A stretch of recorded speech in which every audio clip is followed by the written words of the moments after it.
So everyone, I thought I would try starting something new this week.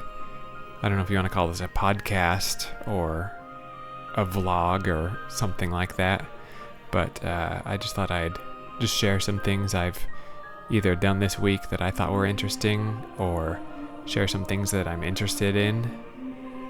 I could just go ahead and get started. In fact, for example, this week they announced this Metroid desktop metal, kind of a placard you can put on your desk.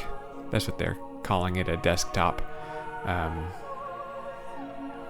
display, I guess. You can buy it on the My Nintendo store for 1,000 platinum points, and I happen to be 10 points short, of course, but I could get it soon if I wanted to. You have to pay shipping, but it's cool enough. It's just a cool little display. It'd be really cool if they start a series of these for Game Boy and Super Nintendo and N64 and so on, because it looks like there's also Mario Brothers ones, and it would just be cool to make the full Metroid collection. So keeping things moving, there were two TV commercials for the Nintendo Switch 2 for the holiday that were discovered on Nintendo's YouTube channel. They were unlisted, and they had some Metroid Prime 4 footage on them. And I think one of them it showed a bit of a new boss, so don't seek these videos out if you don't want to see that. But the other one was the plant boss. We have seen it before. I don't recall where. It must have been just during a sizzle reel or something. But so it's still interesting to see just the game in action. It's new footage, even if it's not all new things that we have seen. So that was something interesting that happened.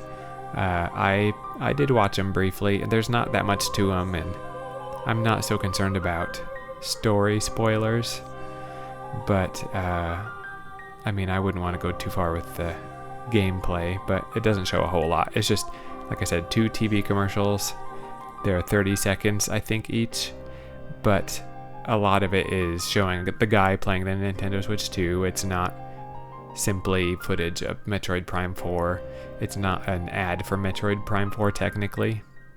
So I feel like I don't necessarily have that much to talk about this week because I've been thinking about doing this, but I didn't have a lot of planning this week, and it was a very busy week, but I still wanted to share a couple things. So the news stories, there was the Metroid placard that you can get on My Nintendo, the TV spots for the Nintendo Switch 2 that has Metroid Prime 4 footage. And then other than that, though, there was a Pikmin 4 update announced. It's kind of funny. I wish they would have just released it, but it's announced for November.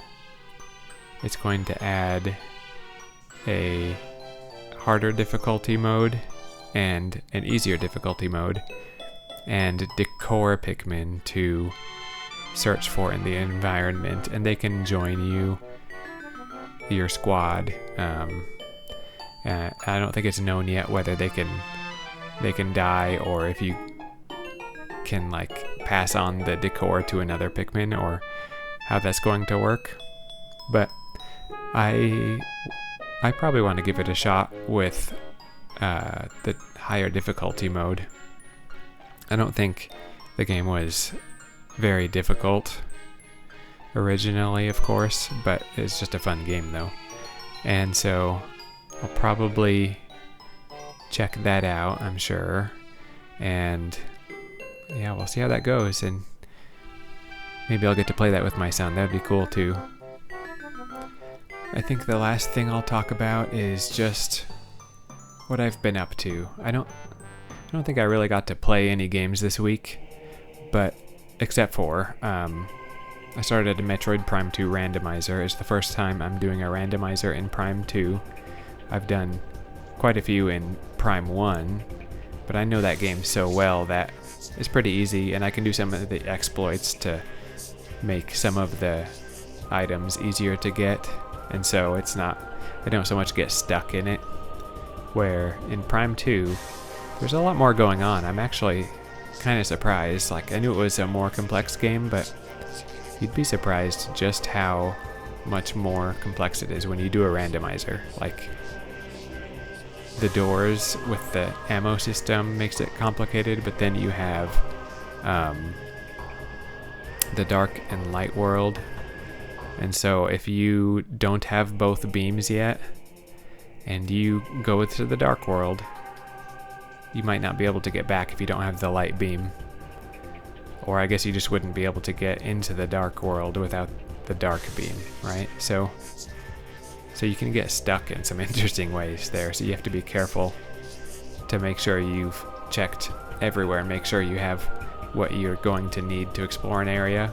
And when you don't know the world quite as well as you know Prime 1, like me, it's easy to not get lost, but just not be thinking enough steps ahead. And sometimes you can't, there's nothing you can do anyway, because you don't know, you can walk through a door and you don't know it's going to be a light beam door on your way out. Then you don't have the light beam. One of the surprising things that I find with every randomizer I play is how much you really rely on the morph ball bombs. It's kind of funny. They seem like the hardest thing to get every time. Every time I start a new randomizer, it doesn't matter the game, I'm looking for those morph ball bombs. And I just keep going, and I get so far, and I'm out of options for pickups to find.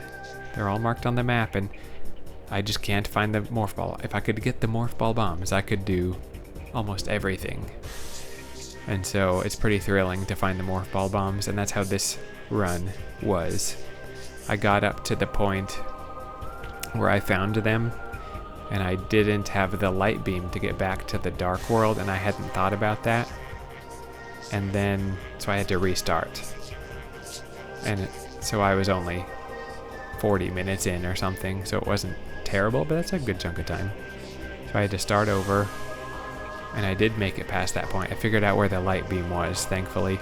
It was behind a weird locked door, and I couldn't figure out why it was locked. When I returned to it later, I had to go a few rooms away and come back, and the door was open then.